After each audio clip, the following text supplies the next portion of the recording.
शरीर मरता है लेकिन नाम नहीं हे वाक्य प्रसिद्ध झालेलं आहे। त्याचं मुख्य कारण म्हणजे किंग ऑफ जालना म्हणून प्रसिद्ध असलेलं व्यक्तिमत्व गजानन भाऊ तोर यांची हत्यापासून। गजूभाऊ तोर यांच्या हत्या प्रकरणाचा तपास थंडावला आहे की ही मनात शंका निर्माण होत आहे। गजूभाऊ यांचा मुख्य आरोपी टायगर यांना शिकार करण्यास पोलिसांना अपयश आलेलं दिसल्याचं लोकांकडून सांगितले जात आहे। गजानन भाऊ तोर यांची हत्या होऊन पंधरवडा उलटला आहे आणि आता जवळपास 2 महिन्याचा कालावधी झालेला आहे।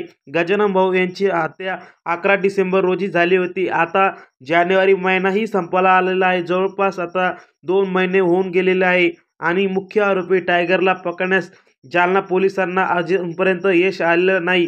कुठलीच प्रगती नसलेल्या प्रकरणाचा तपास थंडावला की थंड बस्त्यात टाकण्यात आला आहे असं विविध गजूभाऊ यांच्या फॅन्सकडून आणि चाहता वर्गाकडून आणि गजूभाऊ यांना मानणाऱ्या वर्गाकडून म्हटले जात आहे।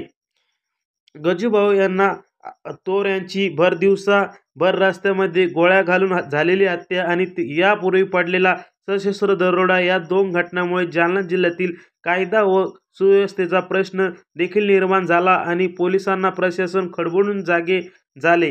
तोर यांची हत्या प्रकरणातील 2 आरोपी त्या दिवशी पकडण्यात पोलिसांना हाती मोठं यश लागलेलं दिसून आलेलं आहे, परंतु तिसरा आरोपी 2 दिवसानंतर जेरबंद करण्यात आला होता आणि या प्रकरणातील मास्टर माइंड आणि गजूभाऊ यांना शूट करून त्यांची हत्या करण्यात आलेला मुख्य आरोपी टायगर हा सही सलामत निसटला। तो अजूनपर्यंत फरार आहे आणि पोलिसांच्या हाती देखील लागलेला नाही। त्या निषेधार्थ मोर्चे देखील काढण्यात आलेले होते।